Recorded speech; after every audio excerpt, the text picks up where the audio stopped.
নমস্কার বন্ধুরা, আজকে আমি করব সর্ষে দিয়ে পোস্ত দিয়ে সর্ষে পোস্তর ঝাল।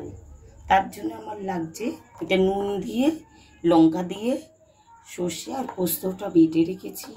লাগবে হলুদ, একটু কালো জিরে, শুকনো লঙ্কা ফোড়নের জন্যে, আর এই কাঁচা লঙ্কা। ব্যাস, এখন আমি কড়াইতে তেল দেবো।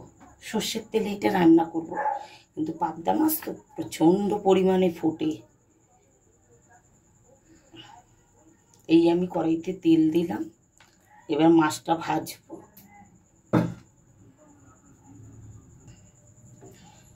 এইবার আমি ছাড়ছি মাছটা। এগুলো ভীষণ ফোটে, ঢেকে ভাজতে হবে।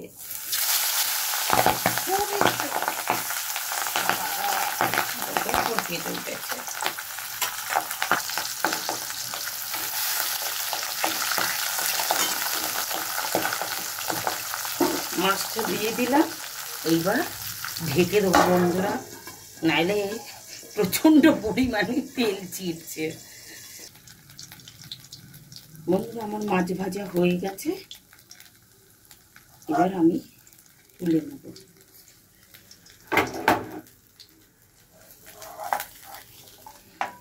মাছ ভাজা হয়ে গেছে, এবার আমি কড়াইতে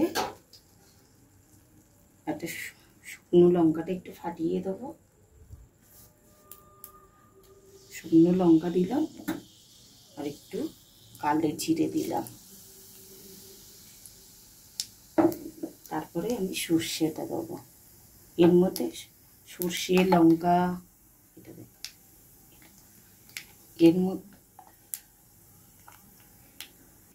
এর মধ্যে সর্ষে, একটু নুন দিয়ে, সর্ষে আর পোস্ত নুন দিয়ে আর কাঁচা লঙ্কা দিয়ে একটু মিক্সিতে মশলা করে নিয়েছি। এবার এটা আমি দেবো।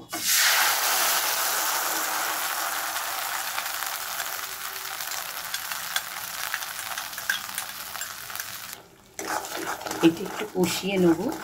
এর মধ্যে নুন টুন সব দেওয়াই আছে, শুধু হলুদটা মিশাবো।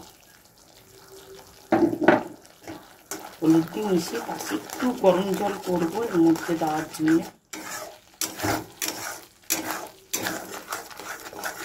পাবদা মাছে সর্ষে দিয়ে পোস্ত দিয়ে ঝাল।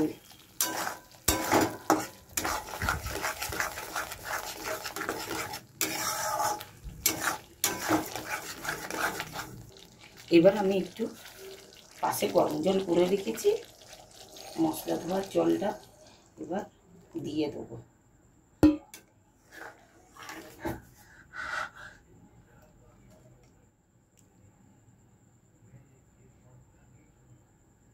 জল দেওয়া হয়ে গেলে একটু ডেকে এটা ফুটবে, তারপরে মাছগুলো ছাড়বো।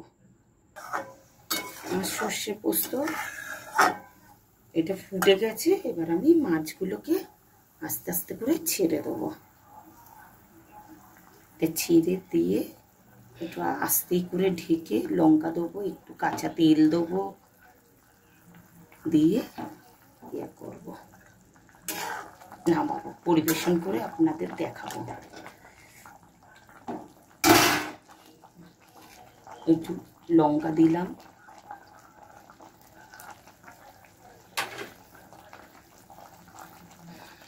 একটু কাঁচা সর্ষের তেল দেবো।